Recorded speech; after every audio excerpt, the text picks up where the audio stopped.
robotic mower status. So I have 9 different robotic mowers from multiple different brands, and I'm testing them out over multiple weeks to see how they do. I have over 3 acres. I think it's 3.6 or something that I'm actually mowing, and I have a couple of them running now. Right behind me, you see those little lights right over my shoulder there? That is a Yarbo with a mower module attachment. It's doing the perimeter run around those wildflowers there. So it goes slow when it does the perimeter run. It goes a little bit faster in the middle, but they're all very slow still, regardless of which brand they are. But the idea is that they always are running 24/7 if you want them to. So you don't have to really care if they're slow because they get the job done eventually. So you can see the Yarbo one here.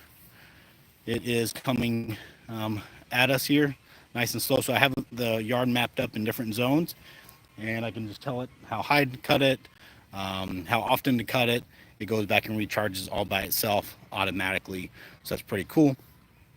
So that one's running right now. I have other ones running at the same time. So this is pretty cool because I have basically a little fleet of robotic mowers that are running around my yard. What's cool is that they're quiet. So, you can't even hear that thing.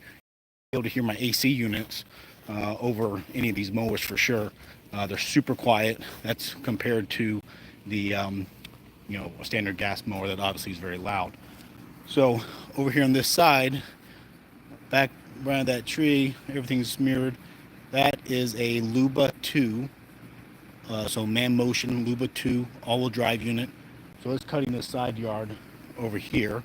So let me see if I can find one more. Just went out. It recharged itself, so it's going back out to the side yard here in a little bit. But all the noise that you hear, if you hear anything, it's these AC units. It's not the mowers. You can't basically hear the mowers at all. So I got lots of pollen too right now, so it's funny because the mowers are all turning yellow on me because they're covered in pollen dust. Let me show you this update here.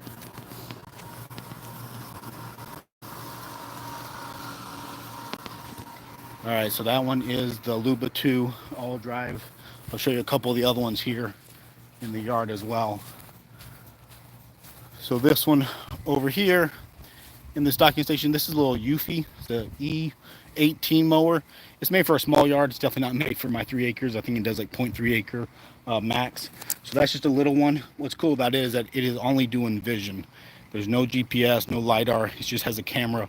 And it actually does pretty well, but it's got to be like a 0.25 or 0.1 acre yard for it to be able to handle it because it's so small, so it doesn't do much. So over here I have a docking station. This one's for a Kress KR236. I have a Worx Vision XL there. That one is not very good. But then over here I have a couple more.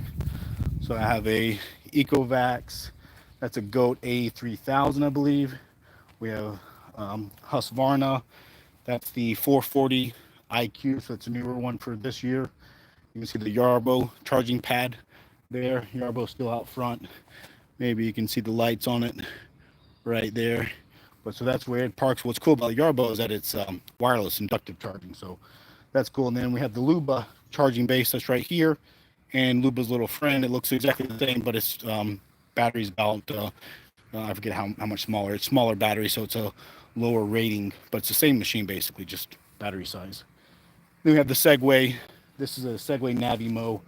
I believe it's X390 is the model. So that's what I have out here. Let me go try to find that Kress one now that it is running in this backyard. I basically have a 1 acre side yard that's mostly wide open. So we'll go see if we can find that little Kress.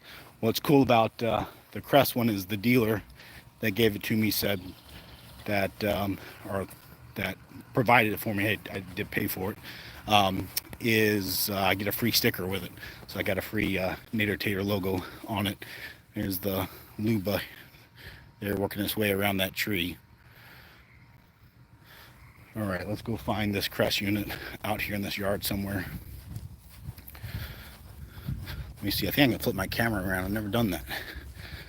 All right, that's a little better. Easier for me to see where you're pointing now. So this is a side yard. You can see all these lines. I have had the mowers multiple ones mowing it so they're not together. You can do patterns on all these. You can do stripes, you can do checkerboards, you can do diamond. Most of them all do optional pattern. So somewhere out here, I think, is the Kress unit. There it is, seat up over the hill. So we're gonna go find this Kress unit. So it is running down here by the pond. But these things are so cool. I have never had an easier time keeping the grass cut. I've never had as much work as ever as trying to get 9 robotic mowers to be learned and run and film them. But from cutting the grass standpoint, it's been super easy. So here's this Kress unit running around. And there we go. We got the Nader Tater logo on it. And then that was the dealer, my local dealer. So these are the units running around. Most of these are using RTK GPS. Some of them use LiDAR or vision as well. So this is an update. We'll see how they all compare over the course of several weeks here. Obviously lots of testing for the mowers. We have lots of different terrain, different areas, different zones. We have hills, we have trails, we have ditches that they mow, wide open spaces. So it'll be cool to see how they do. So tag along, like and subscribe, of course, and we'll see how they do.